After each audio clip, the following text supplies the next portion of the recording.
बिस्मिल्लाहिर्रहमानिर्रहीम। अस्सलाम वालेकुम नाज़रीन, पाकिस्तान की आवाज़ के साथ मैं हूँ आपकी मेज़बान सना उस्मान। नाज़रीन, आज हमें फिर से ज्वाइन किया हमारे बहुत ही मुअज़्ज़ज़ मेहमान जनाब खालिद सिंधू ने। तो आइए उन्हीं से बातचीत करते हैं। अस्सलाम वालेकुम सर। वालेकुम अस्सलाम, क्या हाल है? अल्हम्दुलिल्लाह सर, आप बताएं? ठीक ठाक है जी सर आप अपने इतने बिजी शेड्यूल में से हमें टाइम देते हैं, आपका बहुत ज़्यादा शुक्रिया। आपकी भी मेहरबानी कि आप तशरीफ लाती हैं। सर बात ये है कि नाज़रीन को इन्फॉर्मेशन देने के लिए हम आपके पास आते हैं कि आपके पास जितनी भी इन्फॉर्मेशन है वो नाज़रीन को मिले, ताकि थोड़ी सी इन्फॉर्मेशन हमारी तरफ से भी लोगों को जा सके। सर ये बताएं कि अभी हम देख रहे हैं कि आए दिन गवर्नमेंट तो वैसे टैक्स बहुत ज़्यादा लगा रही है, लेकिन अब गवर्नमेंट ने बिजली के बिलों में एक तो वैसे भी टैक्स लगते हैं, लेकिन ज़्यादा टैक्सेस लगने शुरू हो गए हैं। और मेरे ख्याल में अब सिर्फ आवाम जो है वो सिर्फ बिजली के बिल ही पे किया करेगी और तो शायद कुछ नहीं करेगी। इस हवाले से सर आपका क्या कहना है? जुल्म है, ज़्यादती है इस कौम के साथ कि किसी को ये एहसास नहीं है कि हमारी जो आवाम है, हमारे जो लोग हैं, हमारे जो मुल्क के रहने वाले लोग हैं, वो अपनी ज़िंदगी कैसे बसर करते हैं।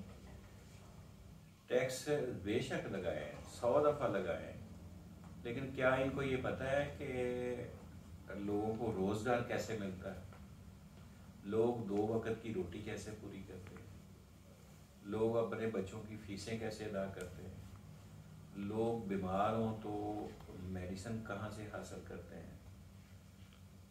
आवाम और हुक्मरानों के दरमियान ज़मीन और आसमान जितना फ़र्क है।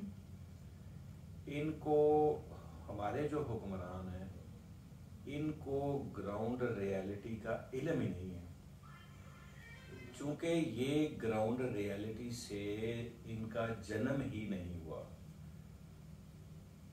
हुक्मरान वो होता है जो अपनी आवाम के अंदर बग़ैर प्रोटोकॉल के, बग़ैर सिक्योरिटी के, जब वो लोगों के दरमियान जाता है और लोगों से पूछता है कि भाई फ़कीर मोहम्मद आपका क्या हाल है, खालिद साहब आपका क्या हाल है, मजीद आपका क्या हाल है, जब उनके दरमियान जाता है तो फिर वो बताते हैं कि जी जनाब हमसे बिल नहीं दिया जा रहा, महंगाई बहुत है, बच्चा स्कूल नहीं जा सकता, हमारी ये प्रॉब्लम है। हमारे हुक्मरानों को अवाम के मसाइल का पता ही नहीं है, क्योंकि वो लोग, हम हुक्मरान अवाम के दरमियान में से हैं ही नहीं है। ये एक स्पेशल मखलूक है जो इलेक्शन लड़ने के लिए आती है और इलेक्शन में आके पैसा लगा के, वोट खरीद के, वोट लेके, इंतखाबी दफ्तर बना के, लोगों को 4 दिन पैसे दे के, इंतखाबात जीत के, तो फिर वो जब इक़्तिदार की कुर्सी तक पहुंचते हैं तो फिर उनका और अवाम का आपस में राब्ता कट जाता है। फिर ये जो अपने आप को अवामी नुमाइंदे कहते हैं, ये फिर अवामी नुमाइंदे नहीं है, ये ख़ास नुमाइंदे बन जाते हैं, इशराफिया बन जाती है। और फिर ये असम्बली में जाके ये देखते हैं कि मेरी जेब के अंदर माल कहाँ से जाना है, मैंने अपने ख़ानदान को, अपने बीवी बच्चों को, अपने आप को मैंने प्रमोशन कैसे देनी है, मैंने अपना बैंक बैलेंस कैसे बढ़ाना है, मैंने इस मुल्क का पैसा बाहर कैसे लेके जाना है और बाहर जाके मैंने जायदादें कैसे कितनी बनानी है। इनका जो अवाम के साथ किया हुआ वादा है ना, वो सिर्फ ज़बानी कलामी होता है।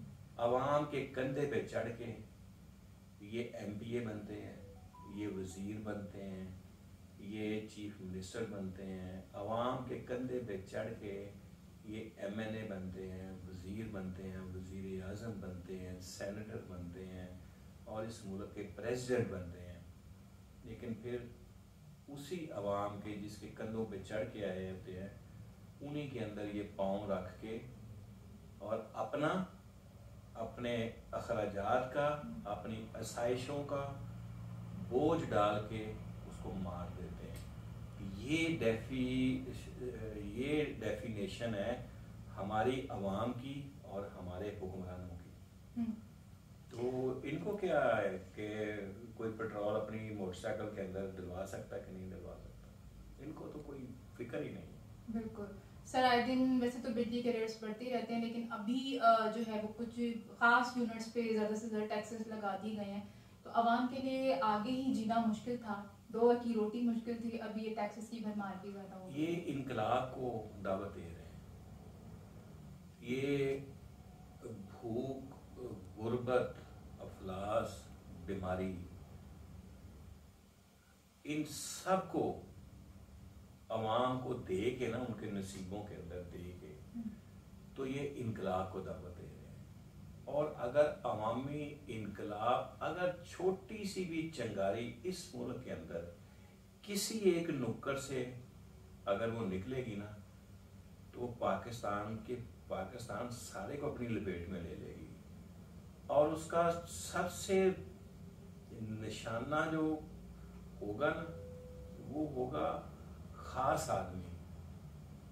वो ये तमीज ही नहीं करेंगे कि ये मेरा कोई वाकफ है कि नहीं वाकफ है। वो कहेगा इसके पास गाड़ी है ना, मेरे पास गाड़ी नहीं है, जला दो इसकी गाड़ी। ये जो इसका 1 कनाल का या 10 मरले का या 2 कनाल का घर है ना, जला दो इसको, क्योंकि मेरे पास नहीं है। वो किसी चीज में तफरीक नहीं रखेंगे, वो फिर हर चीज जला देंगे। और वो ये करेंगे कि फिर जो जितने भी खास आदमी है ना, उनको टारगेट करेंगे। उनकी नज़र में ये कोई नहीं होगा कि हमने इसको मारना है या नहीं मारना। हमारे इस मुल्क के अंदर आप देखें कि बड़ी मुश्किल के साथ हमने पुरतशद्दद माइंड के ऊपर काबू पाया, जो एक वक्त में वो रिलीजियस माइंड बन गया था कि हमने बम बांध के इनको मारना है। हमने देखना, आप देखें कि सलमान तसीर हमारी उसको मारा गया। आप देखें कि फिर उसके बाद हमारी ये फौज पाकिस्तान को निशाना बनाया गया। फिर देखें हमारे जर्नैल उसका निशाना बने, हमारी बारगाह, इमाम बारगाहें, हमारे मदरसे, हमारी मसाजिद, हमारे कमर्शियल सेंटर, वो एक माइंड सेट था जिसने हर चीज उड़ा के रख दी। अब माइंड सेट एक ऐसा बन गया है, वो गुर्बत का माइंड सेट है। वो हर गली, हर मोहल्ले, हर जगह पे वो दरख्त जो था ना, ये बीज जो लगाया गया गुर्बत का, बेरोजगारी का, अफलास का, वो बीज अब तनावर दरख्त बन गया है। और अगर ये किसी वक्त भी अगर ये फटेगा तो हर चीज को तबाह कर देगा। हमारे ऊपर बैठे हुए किसी भी शख्स को जो इक़्तिदार की कुर्सी के अंदर बैठा है, उसको ये पता ही नहीं है कि अवाम के अंदर, अवाम के दिलों के अंदर कितनी नफरत पैदा हुई है अपनी इशाफिया के खिलाफ। तो सर, अगर हम ये बात करें कि गवर्नमेंट में बहुत से ऐसे लोग आते हैं जो कि कई सालों से इस मुल्क पे हुकूमत भी कर रहे हैं, तो क्या उनके पास इसके लिए कोई पॉलिसीज भी नहीं है? वो अब इस कौम को चाहिए नहीं। वो लोग, वो खानदान जो इस मुल्क के अंदर 75 ईयर्स से जो हुक्मरानी कर चुके हैं, जो किसी ना किसी तरह से इस मुल्क के इक़्तिदार में रहे हैं, अवाम उसको कबूल नहीं कर रही।